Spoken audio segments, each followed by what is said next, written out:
Hello everyone, welcome to Wise Education and we are doing chapter 3rd class 6 science. Class 6 का हम लोग chapter 3rd कर रहे थे और इसमें हम काफ़ी चीज़ें डिस्कस कर चुके हैं and this is the last topic of this chapter. Today we will discuss about the few keywords या इम्पोर्टेंट टर्म्स जो कि इस चैप्टर में गिवन है, आपके एनसीईआरटी की बुक में गिवन भी है। तो कुछ इम्पोर्टेंट टर्म्स को हम लोग आज डिस्कस करते हैं। Let's start first of all the cotton wool. Cotton wool क्या होती है? Cotton wool consist of silky fibres, यानी कि कैसी रहती है वो? हल्की सी, देखने में सिल्क जैसी सी लगती है, लेकिन वो सिल्क फाइबर कहाँ से लिए जाते हैं?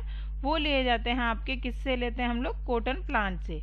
Cotton plants in their raw state, उसकी रो स्टेट में ही ले लेते हैं, ठीक है, जब तक वो पूरी तरह से नहीं निकलता। तो उस टाइम पे वो कैसी रहती है? थोड़ी स्मूथ सी रहती है as compared to the maturity. जब मैच्योर होने के बाद थोड़ी आपकी दूसरी फॉर्म में हो जाती है। लेकिन आपने देखा भी होगा, जैसे कि हम लोग उसमें देखते हैं नॉर्मली, आपने इसमें देखा है जैसे कि हम लोग बैंडेज वगैरह कराते हैं तो डॉक्टर्स के पास इस तरह की कॉटन हमें दिखाई देती है, वो सिल्की फाइबर्स होती है। इम्प्योरिटीज क्या? Such as seeds are removed and then cotton is then bleached using some chemicals.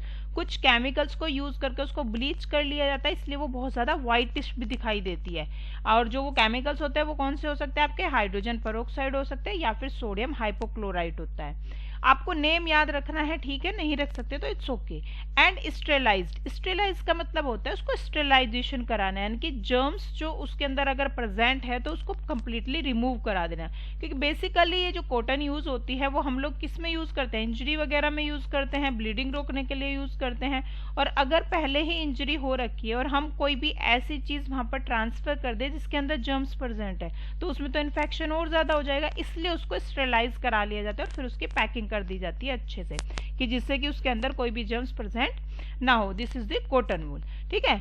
और ये जो है आपका जो कॉटन वूल है मोस्टली हॉस्पिटल्स वगैरह में या फिर मेडिसिनल की तरह से एक तरह से यूज की जाती है।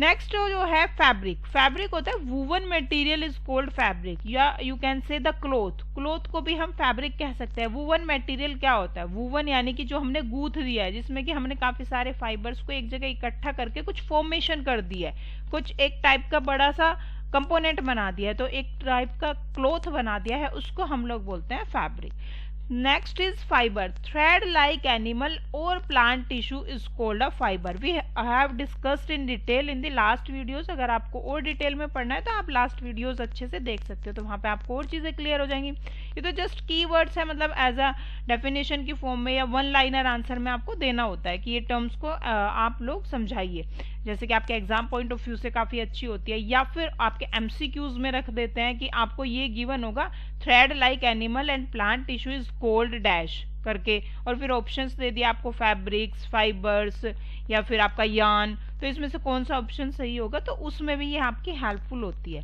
थ्रेड लाइक स्ट्रक्चर होती है जो कि एनिमल या फिर प्लांट टिश्यू से मिलती है। अब वो फाइबर कौन से हो सकते हैं? जैसे कि आपके कॉटन फाइबर हो गए, आपके जूट के फाइबर हो गए, ठीक है, वूल के फाइबर हो गए हैं या सिल्क के फाइबर हो गए, वो सब आपके इसके अंदर इंक्लूड होंगे। Next is the knitting. Knitting is a process of making a piece of fabric from a single yarn. अगर एक सिंगल यार्न हमने लिया है, यानी कि एक पतला सा थ्रेड हमने लिया है, क्योंकि फाइबर्स भी जो हैं वो क्या होते हैं? वो फॉर्म करते हैं यार्न को। यार्न क्या होते हैं?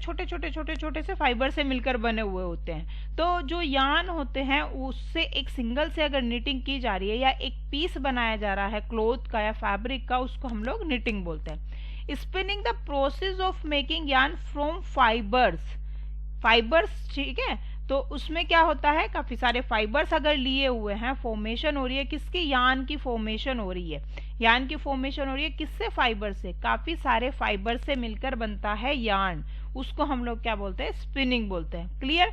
यानी कि एक सिंगल फाइबर जो है वो क्या करता है? वो सिर्फ फाइबर ही कहलाता है, लेकिन अगर बहुत सारे फाइबर्स मिल जाए तो वो क्या फॉर्म कर देता है? आपका यार्न का फॉर्मेशन कर देता है, जिसको कि हम लोग थ्रेड भी बोलते हैं, ठीक है। तो उसको बोला जाता है, और उस प्रोसेस को जिससे ये फॉर्मेशन होते हैं उसको बोलते हैं स्पिनिंग, राइट। तो इसमें बहुत ज़्यादा नहीं है, कीवर्ड्स भी बहुत इजी से दिए हुए हैं, बहुत सिंपल भी हैं, तो इसमें बहुत ज़्यादा टाइम नहीं लगेगा। तो आपको जस्ट ब्रश अप करने के लिए कुछ पॉइंट्स आपको बस जस्ट लर्न करने हैं, और अगर बहुत डिटेल में आपको देखनी है तो आप लास्ट की वीडियोस देख सकते हो, वहाँ पर मैंने आपको डिस्क्रिप्शन बॉक्स में आपको PDF और नोट्स भी प्रोवाइड किए हुए हैं अच्छे से, तो आप वहाँ से और डिटेल में उसको लिख भी सकते हो।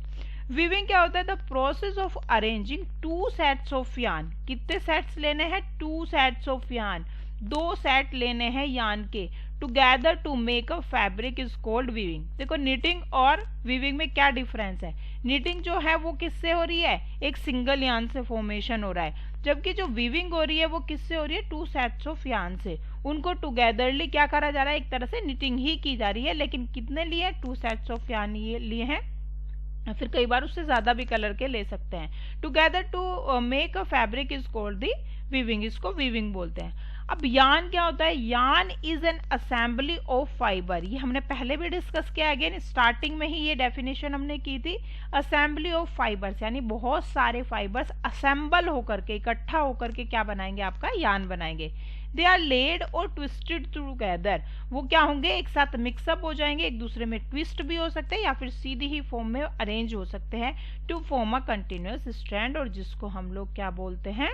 जिसको कि हम लोग यार्न बोल देते हैं। ठीक है, तो ये हो गई आपकी कीवर्ड्स, आपका चैप्टर कंप्लीट हो गया है। आई होप आपको अच्छे से क्लियर हुआ होगा। अगर आपको अच्छा लग रहा है चैनल तो प्लीज चैनल को सब्सक्राइब कीजिए, और अगर आपने सब्सक्राइब किया हुआ है तो प्लीज लाइक एंड शेयर जरूर कीजिए। थैंक यू सो मच, क्योंकि आप जितना ज़्यादा करेंगे उसको तो उतना हम लोगों को भी मोटिवेशन मिलती है, तो मैं और ज़्यादा अच्छे से वीडियो बनाऊंगी। कुछ करेक्शन अगर करनी है तो प्लीज़ कमेंट बॉक्स में मुझे कमेंट करके बता सकते हैं। Thank you so much, take care and bye bye.